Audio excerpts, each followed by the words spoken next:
The Golden State Warriors are one of the most iconic franchises in modern basketball. Over the past decade, they've been at the heart of the NBA revolution, changing the way the game is played with their pace, spacing, and three-point shooting. At the center of it all has been Stephen Curry, the greatest shooter of all time, whose influence has reshaped not only the Warriors but basketball globally. But dynasties don't last forever. The 2024-2025 season reminded us of that truth. The Warriors were no longer the invincible juggernaut they once were. They fought, they competed, and they showed flashes of brilliance, but inconsistency, aging stars, and roster issues kept them from returning to the NBA's mountaintop. Now, as we move into the 2025-2026 season, Golden State is in a fascinating position. They've added veteran star Jimmy Butler, giving them another proven winner alongside Curry. They still have core pieces like Draymond Green, Jonathan Kuminga, and Brandon Podziemski. But they've also failed to sign any additional big names in free agency, leaving fans and analysts questioning whether the roster is enough to compete with rising Western Conference powers like the Denver Nuggets, Oklahoma City Thunder, and Minnesota Timberwolves. Over the next 3 hours, we'll break everything down. We'll revisit the 2024-2025 season, analyze the current roster and its strengths and weaknesses, hear from the front office and what management is saying, and examine the pundits' reactions from big names like Stephen A. Smith and Shams Charania. And finally, we'll project what the 2025-2026 season could look like: best case, worst case, and everything in between. The Warriors' 2024-2025 season was defined by ups and downs. They finished the year in the middle of the Western Conference, with a record just above .500. Offensively, they were still a top-half team, averaging around 115 points per game, but defensively they slipped badly, ranking in the bottom third of the league. Stephen Curry remained the heartbeat, averaging 26 points per game on 46/41/91 shooting splits. Even at 36 years old, he was still elite, but his heavy usage made it clear the team lacked secondary scoring. Jonathan Kuminga took a leap forward, averaging 16 points and 6 rebounds, showing improved shooting and defense. His development was one of the few bright spots. Brandon Podziemski emerged as a scrappy playmaker, averaging 11 points, 4 rebounds, and 3 assists, often making winning plays.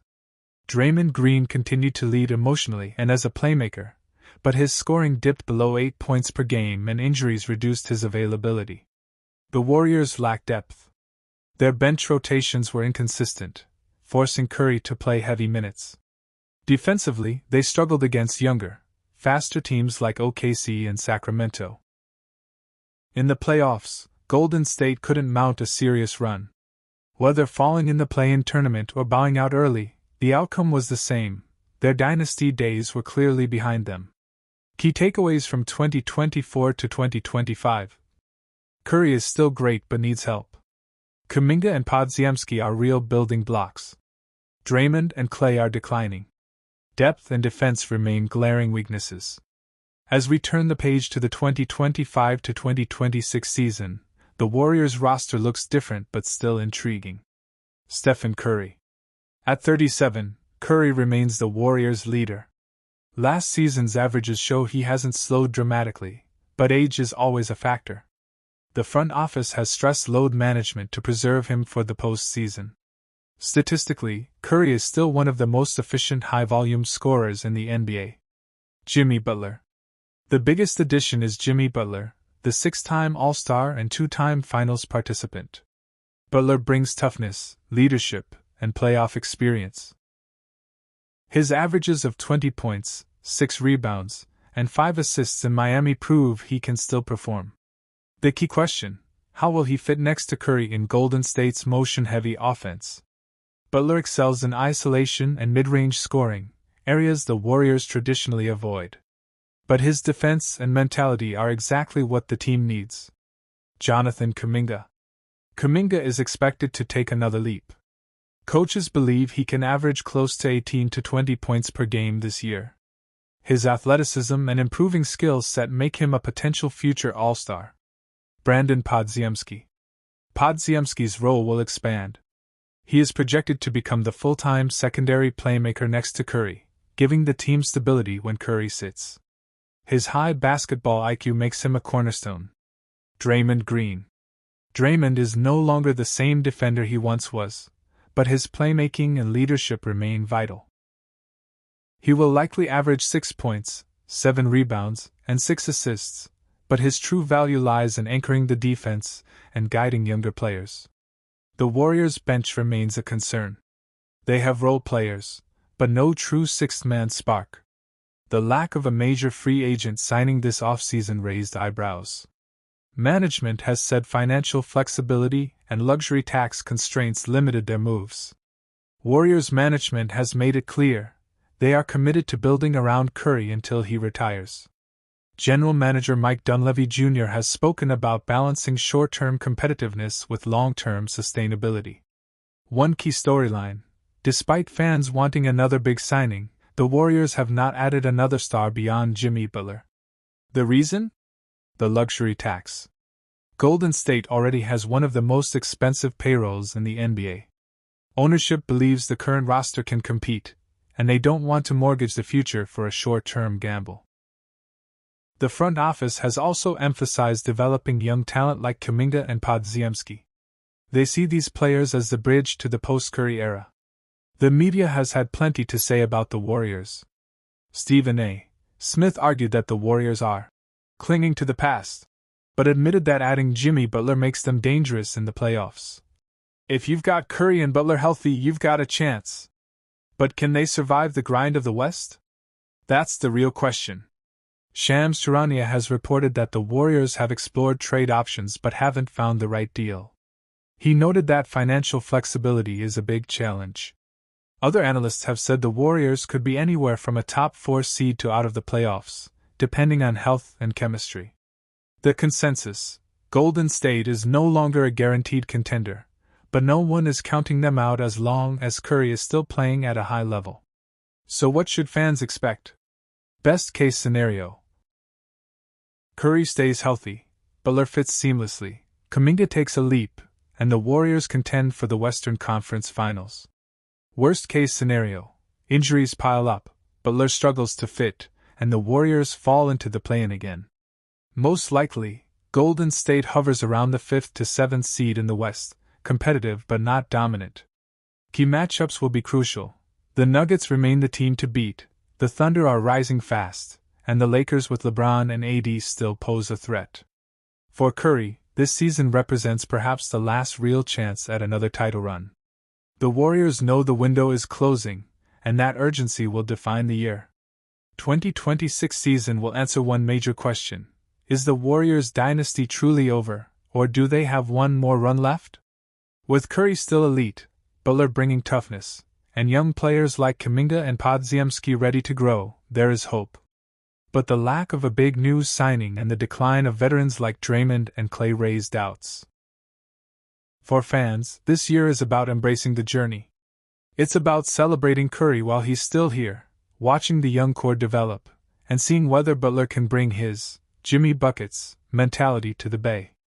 One thing is certain: love them or doubt them, the Golden State Warriors remain one of the most fascinating teams in basketball. Welcome to Dub's Nation Voice. As training camp approaches, the Golden State front office stands pat, but behind the scenes, a flurry of trade possibilities simmers. From a savvy veteran big man to high upside guards and even a pipe dream level MVP, this segment breaks down what trades might happen and what's simply wishful thinking. We'll explore Al Horford and the veteran depth boost, Josh Giddey and a potential sign-and-trade pathway, the fantasy but speculative target, Giannis Antetokounmpo, the hurdle standing in the way, what pundits and reporters are saying. Let's dive in. Al Horford, the veteran upgrade. Rumor rundown. Al Horford, 39, unrestricted free agent after a solid stint with Boston. Warriors are the frontrunners for his services. He's praised for his shooting, floor spacing, rebounding, veteran leadership, and playoff know-how. A traditional fit for playoffs. Stephen Curry himself subtly hinted at Horford's arrival, dropping praise during a public appearance. Strategic fit. Horford brings size and shooting to a thin frontcourt. He can guard multiple positions and enable younger wings like Kuminga more freedom. CBA cap implications. Warriors likely to use the taxpayer mid-level exception, around $5.7 million. Jonathan Kuminga's unresolved RFA situation is holding everything up. The team can't fully move forward until that clears. Bottom line, Horford is the most realistic trade/tweak the Warriors could make right now: veteran savvy, spacing, and a bridge to youth. Josh Giddey, the high-upside playmaker. Rumor rundown. The Warriors are exploring a sign-and-trade involving Josh Giddey, sending Kuminga to Chicago. Reports suggest Bulls aren't keen on a sign-and-trade, making logistics messy. Public forums even call the rumor fake news, reflecting how speculative it feels to many. Strategic fit. Giddey offers size, playmaking, and secondary ball handling. Pairing him with Curry could create an exciting backcourt. A Curry off-ball scenario that would diversify offense. The hurdles. Chicago's reluctance is a major roadblock. Including Buddy Hield or Moses Moody might solve salary matching, but Warriors may be unwilling to part with either. A Giddey deal is ambitious and intriguing, but far from likely this early in the season. Giannis Antetokounmpo, the unicorn trade. Rumor rundown. Warriors have deliberately held on to assets, waiting for even a slight chance of Giannis becoming available. But recent reporting shows the Bucks have made no moves to trade Giannis, dismissing inquiries. Why it makes sense in theory. Pairing Giannis' interior dominance with Curry's shooting would be mind-blowing. Takings like Kuminga, Podziemski, and future picks would be valuable assets for Milwaukee. The reality check. Bucks have no intention of doing it at the moment. Giannis still under contract, with no trade demand. It's a fantasy scenario more than a next-week possibility. Jonathan Kuminga's story with the Golden State Warriors has now reached a boiling point. From a promising draft pick to a key young piece on a dynasty roster, Kuminga has always been caught between two realities: the future star he believes he can be, and the limited role he has been asked to play. Now, as negotiations drag on, the question isn't just about dollars and cents. It's about power, opportunity, and identity. Will Kuminga finally take control of his destiny, or will the Warriors' front office force him into a corner? This is not just a contract saga, it's a battle for respect, relevance, and the future of a franchise that has defined the NBA for the last decade. Born in Goma, in the Democratic Republic of Congo, Jonathan Kuminga's journey to the NBA is nothing short of extraordinary. From a young age, his size and athleticism drew attention. But unlike many of his peers, Kuminga had to leave home and travel across continents in pursuit of his basketball dream. He arrived in the United States as a teenager, raw but filled with potential, enrolling at the Patrick School in New Jersey, a program known for producing NBA talent. Scouts were immediately intrigued. His physical gifts, strength, leaping ability, quickness, were undeniable. Yet there were questions: could he develop the skills? Could he adapt to the structure of high-level American basketball? Instead of going to college, Kuminga made a bold move, joining the NBA G League Ignite program. This decision, at the time, was risky. He bet on himself, believing that training against professionals would prepare him faster than NCAA competition. And for the most part, it worked. Scouts saw flashes of brilliance, step-back jumpers, highlight dunks, defensive versatility. By the time of the 2021 NBA draft, he was seen as one of the highest upside prospects available. The Warriors, with the 7th overall pick, saw the opportunity. They were a team stuck in transition. Steph Curry was still at the height of his powers, but Klay Thompson was recovering from back-to-back major injuries, and the roster desperately needed youth. Drafting Kuminga was not just about the present, it was about building a bridge into the future. Early years in Golden State. Kuminga's rookie season was full of ups and downs. On some nights, he barely played. On others, he exploded off the bench, showing flashes that reminded fans of a young Kawhi Leonard or Jaylen Brown. His ability to guard multiple positions, run the floor, and finish above the rim made him a fan favorite almost immediately. By his second year, however, frustration started to grow. While Kuminga improved statistically, averaging more points and playing with greater confidence, his role under Steve Kerr remained inconsistent. Kerr, known for relying on veterans, often turned to players like Andrew Wiggins, Kevin Looney, and Draymond Green in crucial moments, leaving Kuminga on the sidelines. This was especially clear in the playoffs, where his minutes often disappeared despite regular season growth. To many observers, Kuminga represented the classic dilemma for the Warriors: should they commit fully to their veteran core, or should they invest in their young stars like Kuminga, James Wiseman, and Moses Moody? The contract saga unfolds.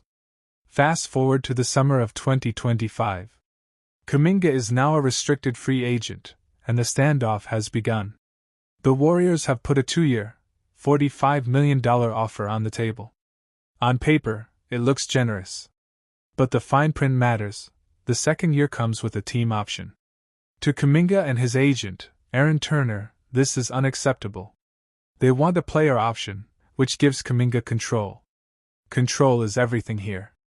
If the team holds the option, Kuminga risks being stuck in the same frustrating role for another year, unable to explore opportunities elsewhere.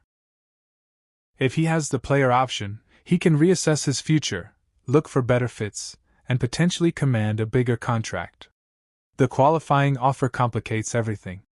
Worth $7.9 million for one season, it allows Kuminga to hit unrestricted free agency the following summer. But it's a dangerous gamble. If he gets injured, or if his role continues to shrink, his market value could plummet. Still, the Warriors fear this option more than Kuminga does. If he signs it, they lose trade flexibility and risk watching him leave for nothing in 2026. This tug-of-war over options and leverage is not just financial. It reflects the deeper mistrust between the two sides. Kuminga feels undervalued. The Warriors fear overcommitting to a player they haven't fully trusted. The Jimmy Butler factor. This offseason, the Warriors made another bold move, trading for Jimmy Butler. On paper, Butler gives them another battle-tested veteran to chase one more championship with Curry and Draymond. But for Kuminga, Butler's arrival might be the final straw. Where does he fit now? If Butler plays big minutes at forward, Kuminga's path to a starting role becomes even narrower. Fans and analysts see the writing on the wall. Some argue that the Warriors don't really see Kuminga as part of their long-term future, and that he's more valuable as a trade asset. Others believe Golden State risks repeating the mistakes of the past, choosing short-term security over developing the next generation. Trade rumors and interest around the league. Reports indicate that teams like the Sacramento Kings and Phoenix Suns have already shown serious interest in Kuminga. Both franchises envision him as their power forward of the future, offering him not just money but a clear role. Unlike Golden State, they would hand him the keys to grow without fear of being benched behind veterans. The problem? Any deal requires the Warriors' approval. A sign-and-trade could work, but Golden State has been reluctant. After all, they know how talented Kuminga is, and losing him for the wrong package could haunt them. Yet, the clock is ticking, and every day without resolution increases the tension. Lessons from the past. The specter of Nerlens Noel looms over this saga. In 2017, Noel turned down a $70 million offer from Dallas, betting on himself with a $4.1 million qualifying offer. That gamble backfired spectacularly after injuries and inconsistent play, and Noel never regained the same earning power. Kuminga's camp knows the risks, but they argue his situation is different. He's younger, healthier, and more productive than Noel was at that stage. He's also in a league that increasingly values athletic forwards who can guard multiple positions. The financial gap he risks is smaller, and he's confident he can earn far more long-term. The bigger picture. This saga isn't just about one player. It's a snapshot of the modern NBA. More than ever, young players are asserting control over their futures. Team options, once standard, are now points of contention. The power dynamic has shifted. For the Warriors, this is also about identity. They built a dynasty on loyalty and continuity. But can they afford to alienate their best young talent? If they cling too tightly to the past, they risk compromising the future. If they bet too heavily on improving youth, they risk wasting the twilight years of Curry's career. So where does this leave Jonathan Kuminga and the Golden State Warriors? With training camp just weeks away, the standoff feels unsustainable. Either the Warriors cave and give him a player option, or Kuminga takes the qualifying offer and sets up a season of constant drama. The nightmare for Golden State would be losing him for nothing while watching him blossom elsewhere. For Kuminga, the decision is about belief. Does he trust himself enough to gamble on the qualifying offer? Or does he compromise now for stability? What's certain is this. The resolution of Kuminga's contract saga will not only define his career but could reshape the entire Warriors dynasty. The stakes are enormous, and the next move could change everything. The 2025 to 2026 NBA season is here, and few teams draw as much attention as the Golden State Warriors. Once the unquestioned kings of basketball, the Warriors now stand at a crossroads. With Steph Curry still dazzling crowds at age 37, Jimmy Butler entering the twilight of his career, and Draymond Green battling both age and injuries, the story of Golden State this year is one of both hope and looming uncertainty. ESPN's biggest voices have all weighed in on the Warriors, and their reactions capture the complicated picture of a dynasty fighting to extend its life in a league that is faster, younger, and hungrier than ever. Stephen A. Smith, never one to hold back his emotions, opened his analysis with fire. He reminded fans that while Curry remains the greatest shooter in history, the Warriors have leaned on him far too heavily. He shouted that Golden State can no longer pretend that Steph alone can deliver championships, because the roster around him is older, thinner, and far less intimidating than it once was. His voice rose as he pointed out the contradiction. A team once known for its youth, depth, and fluid system is now